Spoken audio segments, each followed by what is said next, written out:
কার্যকর হয়ে গেল সিএএ অর্থাৎ ভারতীয় নাগরিকত্ব আইন। এই ফর্ম ফিল আপ কিন্তু আজ থেকেই শুরু হয়ে যাবে। তবে এই ফর্ম ফিল আপ করার আগে দেখে নিন কারা এই দেশের ভারতীয় নাগরিক এবং এই ফর্ম ফিল আপের সঙ্গে কী কী ডকুমেন্টস দিতে হবে এই ভিডিওর মাধ্যমে আপনাদের দেখাবো। আপনারা প্রথম থেকে শেষ পর্যন্ত ভিডিওটির সঙ্গে থাকুন।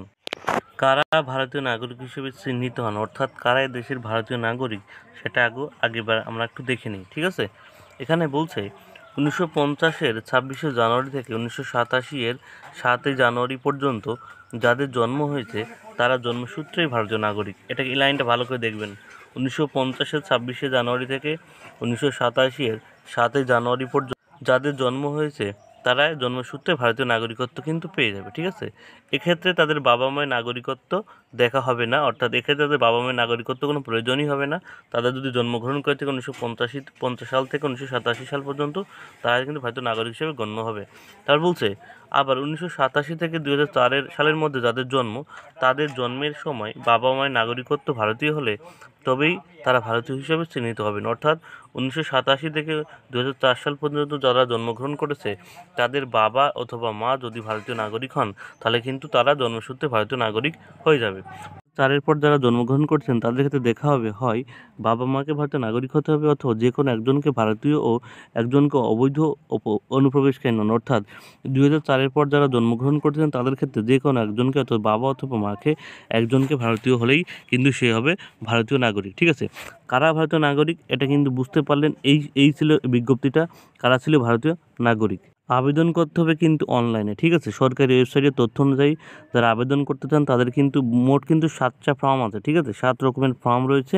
এই ফর্ম অনুযায়ী আলাদা আলাদা ফর্মের জন্য আলাদা আলাদা নথি লাগবে। তার জন্য হচ্ছে না শিশুদের জন্য আলাদা ফর্ম। ঠিক আছে, অন্য দেশ থেকে এদেশে বসবাস আসলে তাদের জন্য কিন্তু আলাদা ফর্ম।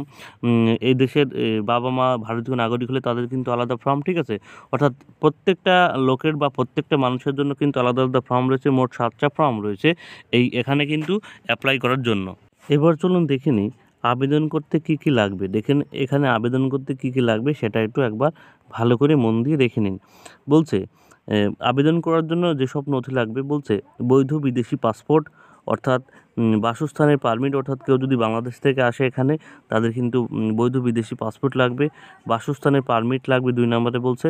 3 নম্বরে বলছে বাবা মায়ের জন্ম শংসাপত্র অথবা তাদের ভারতীয় পাসপোর্ট, অর্থাৎ বাবা মা যদি এখানকার জন্ম শংসাপত্র থাকবে, ভারতীয় পাসপোর্ট। 500 টাকা একটি ব্যাংক চালান বা the state bank of India জমা দিতে হবে। এই টাকার পরিমাণটা কিন্তু ফর্ম হিসাবে এক এক ফর্মে কিন্তু এক এক রকম লাগবে। ঠিক আছে, 5 নম্বর বলছে আবেদনকারী স্বামী বা স্ত্রীর ভারতীয় পাসপোর্ট বা বার্থ সার্টিফিকেট লাগবে। বিয়ের শংসাপত্র ম্যারেজ সার্টিফিকেট লাগবে। ভারতীয় বসবাসকারী বিদেশি নাগরিক হিসাবে রেজিস্ট্রেশন সার্টিফিকেট থাকতে হবে ভিনদেশ থেকে এলে। ঠিক আছে, বলছে ভারতীয় যে কোনো একটি ভাষা সম্পর্কে কতটা জ্ঞান রয়েছে তার প্রমাণ হিসেবে কোনো শিক্ষা প্রতিষ্ঠানের শংসাপত্র থাকতে হবে অথবা আবেদনকারী জেলার বসবাসকারী দুজনকে মান্যতা দিতে হবে। ঠিক আছে, আবেদনকারী চরিত্র সম্পর্কে সার্টিফিকেট দিতে হবে দুজনকে। এখানে যে অনলাইন ওয়েবসাইটটা দেখতে পাচ্ছেন এই অনলাইন ওয়েবসাইটে গিয়ে কিন্তু আপনারা আপনাদের নাগরিকত্ব প্রমাণের জন্য বা নাগরিকত্ব পাওয়ার জন্য আবেদন করতে পারবেন স্বরাষ্ট্র মন্ত্রণালয়ের এই ওয়েবসাইটের মাধ্যমে। এই ছিল আজকের আপডেটটা আপনাদের জানিয়ে দিলাম।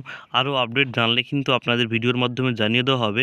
অতএব চ্যানেলটি সাবস্ক্রাইব করে রাখবেন নতুন নতুন আপডেট পাওয়ার জন্য।